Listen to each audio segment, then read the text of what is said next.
మన ప్రభువును మన రక్షకుడు అయిన యేసుక్రీస్తు నామమున అందరికీ వందనాలండి. దేవునికి స్తోత్రాలు.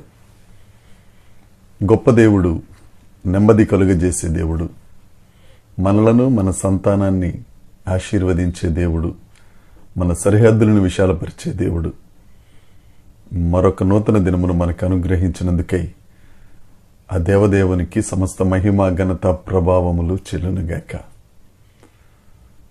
మన తండ్రి అయిన దేవుడు ఈ నూతన దినము కొరకు మనకు అనుగ్రహించిన కృపావార్త, దేవుని యొక్క వాగ్దానము. కీర్తనల గ్రంథము 25వ కీర్తన 13వ వచనము. అతని ప్రాణము నెమ్మదిగా ఉండును, అతని సంతానము భూమిని స్వతంత్రించుకొనును.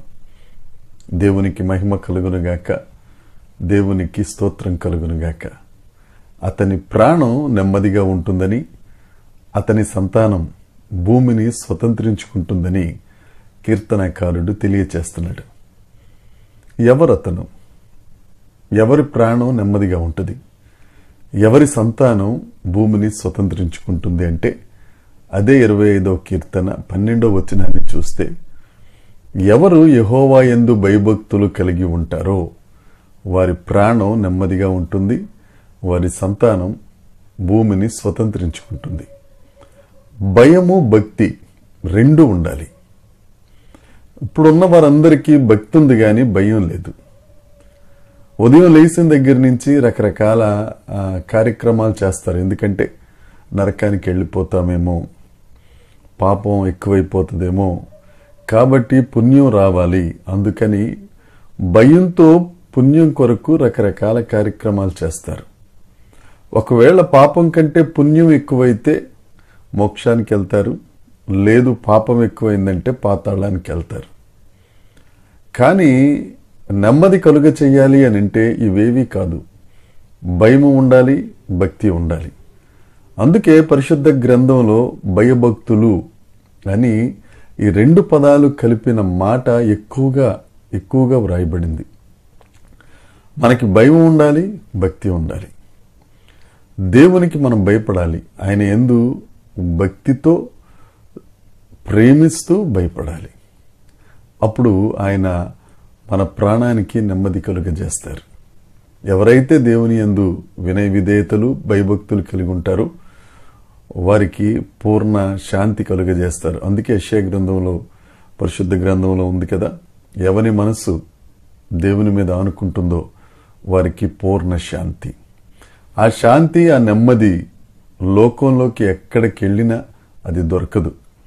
ఒకవేళ నెమ్మది కలుగుతుందని ఏదన్నా పర్వతాల మీద, ఏదన్నా సెంటర్స్లో ఒక 30 రోజులు క్యాంపు పెడితే ఆ 30 రోజుల తరువాత 31వ రోజు నుంచి మరలా నెమ్మది అక్కడ వదిలేసి వచ్చి మన ప్రయాసం మనదే. కానీ యేసయ్య దగ్గర పూర్ణ శాంతి కావాలి అని అంటే భయభక్తులు కలిగి ఉంటే తప్పక దేవుడు ఆ సంతోషమును, ఆ సమాధానమును మనకు అనుగ్రహిస్తారు. అంతేకాదు, ఎవరైతే భయభక్తులు కలిగి ఉంటారో వారికి శాంతినిచ్చి వారి సంతానం భూమిని స్వతంత్రించుకునేటట్లుగా చేస్తారు.